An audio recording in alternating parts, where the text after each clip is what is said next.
pertanyaan seperti yang tadi kami sudah sampaikan, bisa langsung, bisa lewat chat dan moderator akan bacakan. Di sini ada Ibu Susi yang sudah menyampaikan pertanyaan, yang akan menyampaikan pertanyaan secara langsung kepada Ustadz. Silakan kepada Ibu Susi.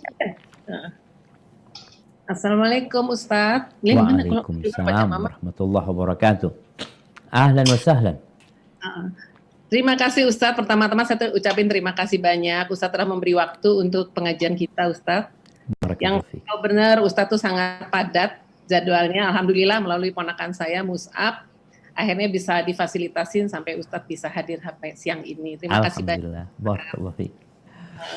Aduh, saya benar-benar terenyuh dengan kata-kata yang Ustadz ini. Memang terus terang saya favorit ya Ustadz. Kalau udah Ustadz tausiah di mana-mana saya selalu ngikutin. Masya Allah Ustadz. Barakallahu fiik. Tapi ini semua sih idealnya sih Ustadz, yang Ustadz bicara tuh memang harusnya kita sebagai umat manusia seperti ini. Tapi rasanya Ustadz kalau kadang-kadang kita tiba-tiba musibah yang menimpanya tuh bertubi-tubi, keluarga yang terdekat meninggal, terus lagi ada faktor ekonomi Ustadz. Jadi kan kadang-kadang kita tuh lupa, aduh ini ada apa ini kok udah keuangan susah, tiba-tiba kan banyak sekali dengar dari lingkungan sendiri, yang tadinya ekonomi baik, tiba-tiba karena ada musibah ini mereka bisa jatuh bangkrut, nggak punya penghasilan. Udah gitu, kena COVID lagi keluarganya. Yang Masya Allah Ustadz, kadang-kadang kan, aduh kita orang muslim kan mesti kuat ya. Nah, tolong dong Ustadz kasih langkah yang konkretnya tuh apa, supaya kita tuh tegar gitu kalau ada musibah-musibah, atau paling nggak kita juga bantu sama lingkungan yang memang kena musibah itu. Masya Allah. Nah, barakallahu fiik buat amati Zuzi. Iya.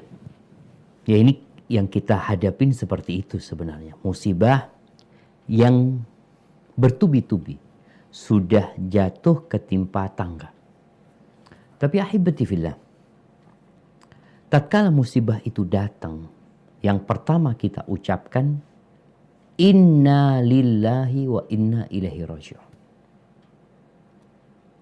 Pernah Nabi SAW melewatin seorang perempuan yang udah tua. Dia menangis di kuburan anaknya. Lalu Nabi SAW menghampiri perempuan ini.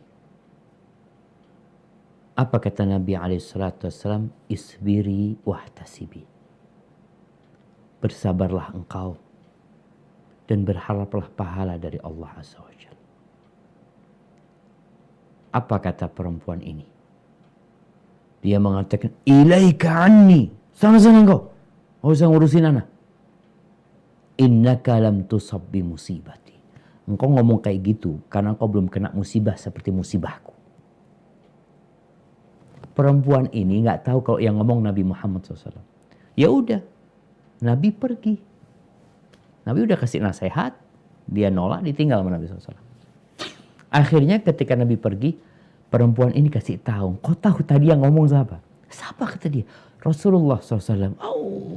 Akhirnya perempuan ini datang ke rumah Nabi SAW. Dia mengatakan, ya Rasulullah, aku nggak tahu kalau ternyata engkau tadi yang ngomong sama aku tadi. Apa kata Nabi SAW?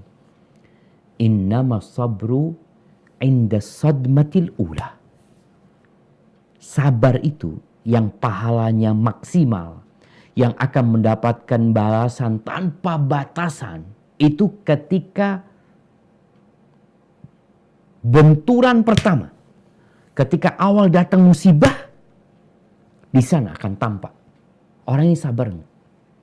Karena ada yang sabar itu setelah lewat beberapa waktu. Dia kehilangan anaknya. Awalnya nggak sabar, tapi setelah 2-3 hari, sepekan, 10 hari, dia jadi terbiasa. Bukan sabar dia. Karena terbiasa dia. Maka yang namanya sabar itu ketika benturan pertama. Dan banyak orang tatkala disuruh sabar, jawabannya seperti perempuan tadi. Yang kau kan ngomong kayak gitu karena kau nggak kena musibah seperti aku kan.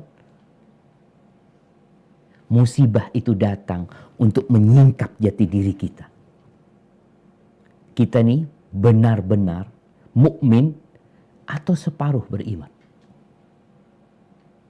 Maka tatkala mendapat musibah atau tetangga kita kena musibah, bagaimana kita memotivasi dia? Seperti yang Nabi katakan, bersabar dan berharap pahala. Karena apa saja yang dilakukan dalam kehidupan ini, walaupun sebesar semut, itu akan jadi ladang pahala buat kita kalau itu kebaikan. Baca, inna lillahi wa inna ilaihi raji'un. Kami milik Allah dan kami akan kembali kepada Allah SWT. Anak kita tuh milik Allah. Jangan bicara anak kita, harta kita.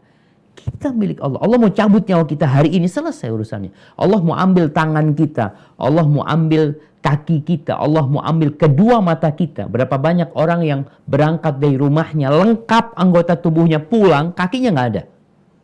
Diamputasi udah. Ada yang keluar dari rumahnya dengan kedua mata yang bisa memandang, tabrakan, buta dua-duanya. Makanya kita harus ingat sama Allah. Ketika kena musibah, katakan inna lillah wa inna ilaihi raji'un. Lalu baca doa, Allahumma jurni fi musibati. Ya Allah, berikan pahala di musibahku ini. Di musibah yang menimpaku ini, berikan pahala di musibahku ini. Wa akhlif li khairan minha. Dan berikan ganti yang lebih baik. Masalahnya tuh banyak orang lupa dengan kalimat ini. Dia pikir nih kalimat buat orang mati doang. Maka baca inna lillah wa inna ilaihi raji'un dan yakin. Ya Allah, berikan pahala di musibahku ini dan berikan ganti yang lebih baik. Ada seorang wanita, Ummu Salamah. Dia ditinggal mati suaminya. Setelah perang Uhud, suaminya berangkat dalam satu peperangan terus pulang ke Madinah, sakit, suaminya meninggal dunia. Ketika suaminya meninggal dunia, dia membaca kalimat inna lillah wa inna ilaihi raji'un. Allahumma jurni fi musibati wa akhlif li khairan minha. Dia yakin.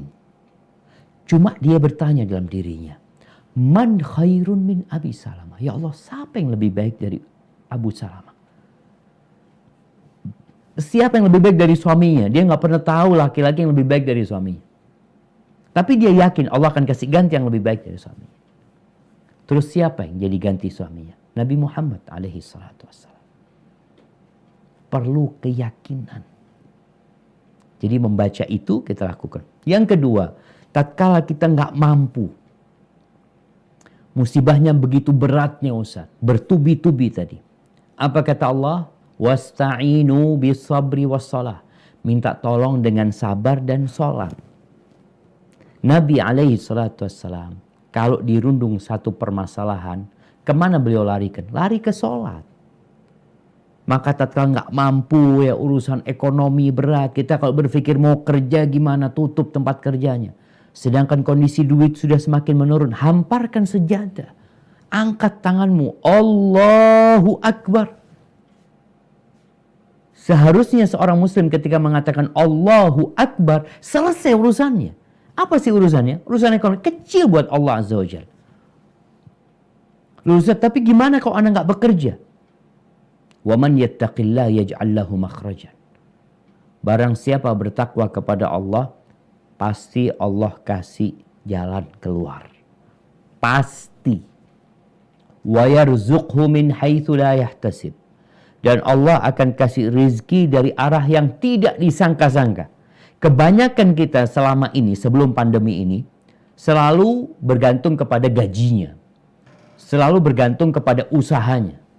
Dia lupa yang kasih rizki itu bukan kantor tempat dia kerja dan bukan toko tempat dia membuka usaha. Bukan. Siapa yang kasih rizki? Innallaha huwar razzaq dzul quwwatil matin. Allah yang maha memberikan rizki. Allah yang maha kuat. Maka larikan ke sholat. Minta sama Allah. Ketika sujud berdoa. Lalu berpuasa. Sabar ini salah satunya adalah dengan berpuasa. Ketika masalah ekonomi sulit, umpamanya gimana ya. Kalau seperti ini terus kayaknya habis nanti puasa. Nabi alaihi salatu wassalam kadang-kala datang ke rumah istrinya, tanya, ada yang bisa dimakan? Kata istrinya, nggak ada. Kecuali air.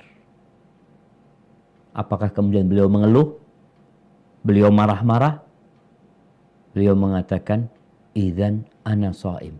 Kalau gitu hari ini aku puasa.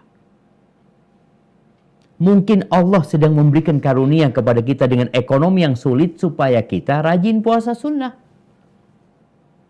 Dan banyak-banyak membaca hasbunallah wa ni'mal wakil. Cukup Allah buat kita. Bukan, oh cukup duitnya masih cukup, buat 2 tahun masih cukup. Oh cukup, ana masih punya tabungan. Oh cukup, ana punya tanah. Cukup. Nggak cukup semuanya kalau Allah mau habiskan. Terus katakan hasbunallah wa ni'mal wakil. Hadza wallahu a'lam bissawab. Barakallahu fiik. Nah.